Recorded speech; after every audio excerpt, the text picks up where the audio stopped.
Nous avons besoin du treuil de sauvetage lorsque l'atterrissage tout près du patient n'est pas possible, ou alors si le patient ne peut pas être rejoint à pied pour se faire soigner. Le médecin doit alors être déposé près du patient à l'aide du treuil. Et en forêt aussi, bien entendu. En cas d'accident, par exemple, nous descendons le médecin à l'aide du treuil dans une petite clairière. Généralement dans les montagnes, en cas d'accident avec des randonneurs ou des grimpeurs, si les pentes escarpées ne permettent tout simplement pas d'atterrir. Là, nous avons besoin du treuil. Je descends le treuil. J'attache Mathias au treuil. Ça y est, il est bien attaché au treuil. Sur ordre du pilote, j'aide le médecin à sortir.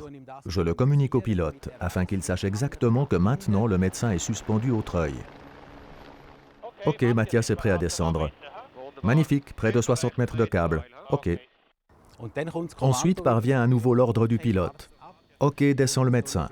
Je confirme encore une fois en répondant « Treuil, ok ». Ok, treuil en action. Ma visibilité vers le bas est limitée. J'ai besoin de l'opérateur du treuil pour qu'il me guide. Je vois certaines choses dans le miroir, mais pas toute la scène en bas. La communication entre nous est vraiment vitale.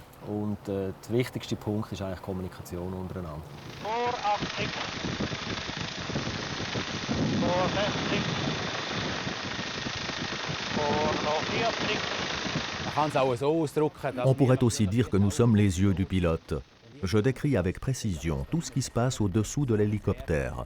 Le pilote doit se faire une image exacte. C'est pourquoi la communication est fondamentale. Position OK, 10 mètres au-dessus du sol.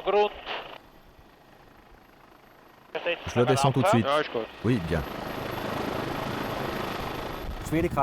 L'hélicoptère prend une toute nouvelle dimension. Il y a quelque chose qui pend en dessous et c'est le médecin. Contrôler le système, éviter tout mouvement de pendule, c'est la difficulté, même si le médecin pend à 50 mètres sous l'hélicoptère.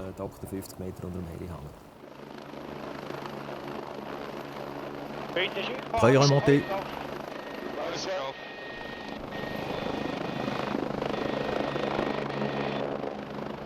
Ok, porte fermée. Super. Le treuil possède un câble de 90 mètres, dont 85 nous sont utiles.